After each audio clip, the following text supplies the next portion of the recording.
building a bed frame.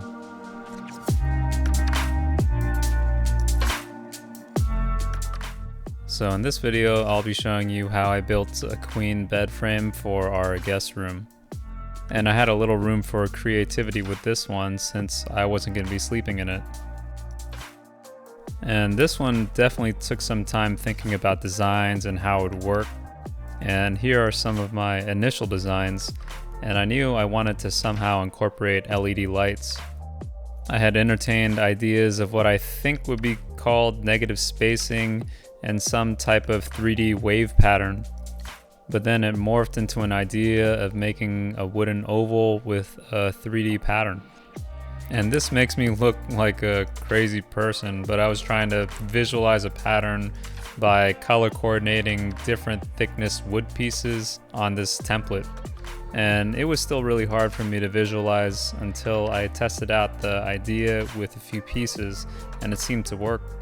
The first part was making the headboard where I made pocket holes to connect the framing.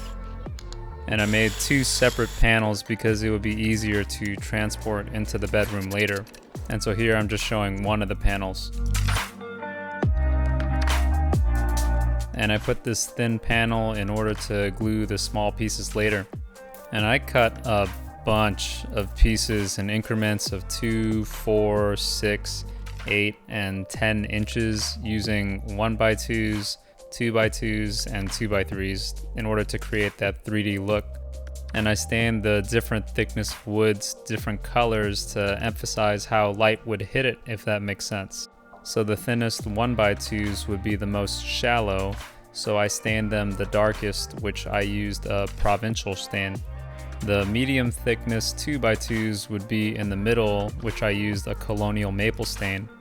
And the tallest, most light exposed 2x3 pieces would be the lightest, which I used a natural stain.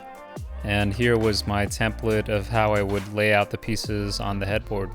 And I just used wood glue to stick them onto the panel.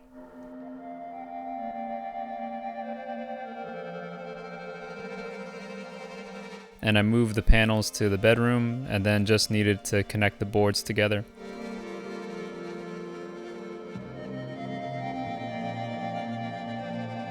And to make it more sturdy, I just added a 2x4 on the bottom and the top.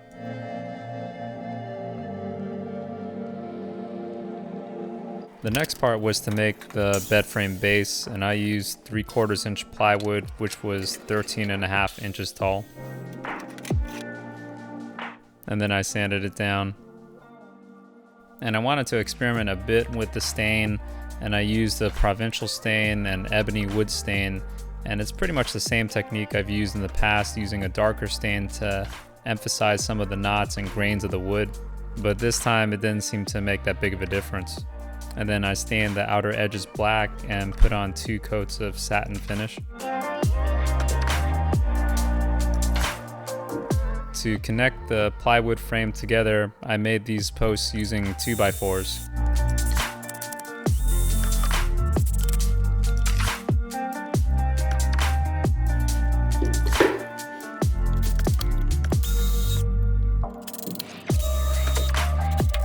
Once I added the posts, I could use it to support a 2x3 beam on the top to eventually support the bed slats. For the perpendicular frame, I did the same thing, but this time added a supporting beam in the middle. To join the pieces together, I actually had to prop it up to get better leverage to screw in the posts.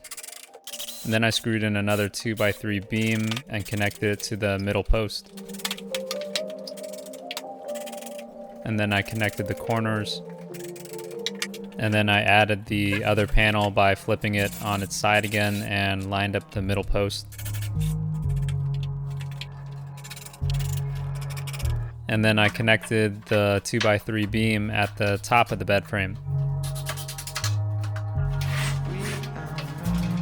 It was pretty unsteady, and I had some scrap bracings that I used to stabilize the whole frame. I added it to all corners and installed the center beam, which would support all the bed slats. Once the frame base was finished, I drilled it into the headboard.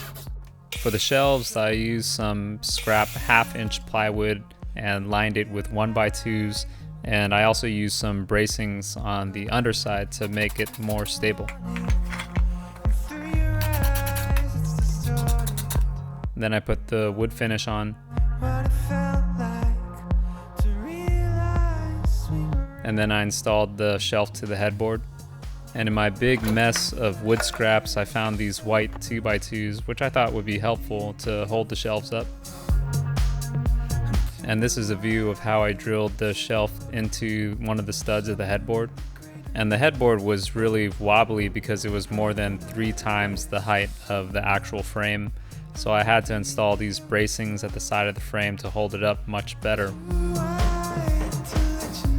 The second part of the headboard was installing the wooden oval I had envisioned, which I used 2x3s.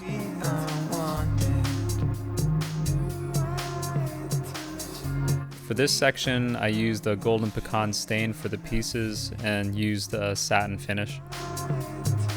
And to create that backlight effect, I needed to make space between the oval and the headboard, so I elevated it with 2x3 pieces. And I bought these LED strip lights from Amazon that came with an adhesive, which was really convenient.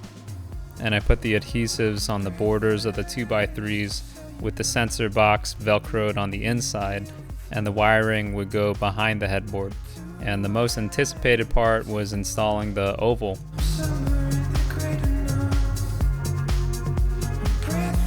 And when I wrapped the lights around, there were ones that were pointing towards the ceiling, so I used a thin panel to cover them.